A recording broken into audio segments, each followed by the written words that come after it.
Hello, हाँ जी students. Next है हमारा future continuous tense. Future continuous tense जिन वाक्यों के अंत में रहा होगा, रहे होंगे या रही होगी आ जाए।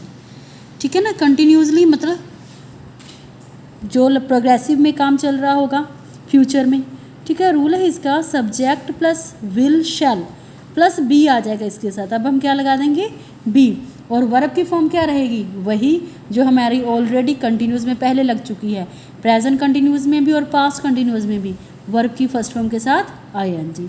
देन ऑब्जेक्ट तो क्या आ जाएगा, तो विल भी किसके साथ आएगा, आपके सभी सब्जेक्ट के साथ, और शैल भी ओनली आई एंड वी के साथ। For example at this time tomorrow, तो कल की बात हो रही है ना, फ्यूचर की बात हो रही है कि एट दिस टाइम टुमारो, इस समय कल, आई शैल बी ट्रैवलिंग इन अ बस, मैं एक बस में यात्रा कर रहा हूँगा या कर रही होंगी। तो फ्यूचर की बात हो रही है, तो प्रोग्रेसिव में काम चलता होगा, कंटिन्यूसली काम चलता होगा। ठीक है ना। नेक्स्ट है will the children be playing. अब क्या हमने इंट्रोगेटिव मैंने बना के दिखाया है कि विल जो है वो आपका सब्जेक्ट से पहले चला जाएगा इंट्रोगेटिव में, और बी आपका सब्जेक्ट के बाद ही रहेगा।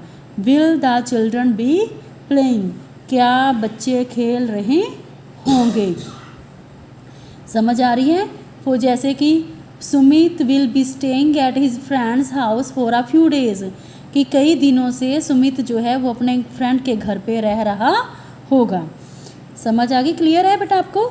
नेक्स्ट है हमारा future perfect tense. Future perfect tense जिन वाक्यों के अंत में चुका होगा, चुके होंगे, चुकी होगी आ जाए। ठीक है ना। फ्यूचर परफेक्ट टेंस जो है वो शो करता है एक एक्शन को, N action that will be completed before another action in the future, उस कार्य को जो कि दूसरा कार्य होने से पहले ही ख़त्म हो चुका होगा फ्यूचर में। ठीक है ना। An action that will be completed before another action in the future. For example Rajesh will have reached Delhi by now, कि राजेश जो है अब तक दिल्ली पहुंच चुका होगा। समझ आ गई। नेक्स्ट है विल ही या यू लगा लो कुछ भी, हैव डन यूर वर्क, कि वो जो है अपना काम ख़त्म कर चुका होगा, कि क्या वह अपना काम ख़त्म कर चुका होगा। जैसे Ankit will have left before you come to visit him, Ankit जो है तुम्हें उसके आने से पहले ही छोड़कर जा चुका होगा। तो इसमें क्या रूल लगता है, subject will shall plus have, perfect आ गया तो हैव आ गया साथ में, देन वर्ब की third form. And the last one is future perfect continuous tense, जिसमें परफेक्ट भी आ गया और कंटिन्यूस भी आ गया। इसमें देखो टाइम शो होता है। ठीक है ना।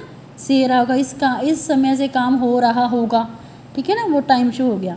इसमें क्या रूल होता है, subject plus will shall plus have के साथ क्या आ जाएगा, been, have been, then verb की फर्स्ट फॉर्म के साथ ING, object and since and for. Since जो है वो आपका पॉइंट ऑफ टाइम के लिए, फॉर जो है वो पीरियड ऑफ टाइम के लिए।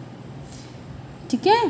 For example he will have been watering the plants for 2 hours, मतलब वह जो है पौधों को 2 घंटों से पानी दे रहा होगा।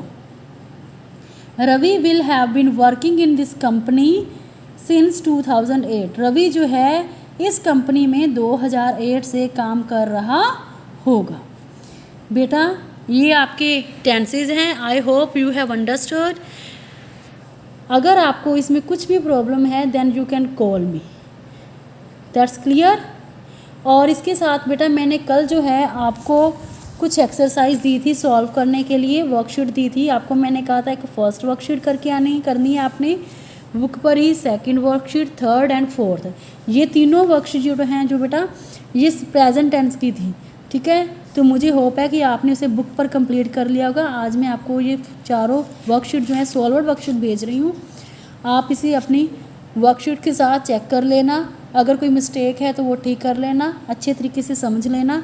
और बाकी जो वर्कशीट रह गई हैं वो हैं आपकी 5 to I think 14, 5 to 14 worksheet जो है वो आपकी पूरी टेंसेस की हैं। तो बाकी वर्कशीट जो है वो आप खुद करोगे। अगर कोई कन्फ्यूज़न हुई then you can call me. Thank you, have a nice day.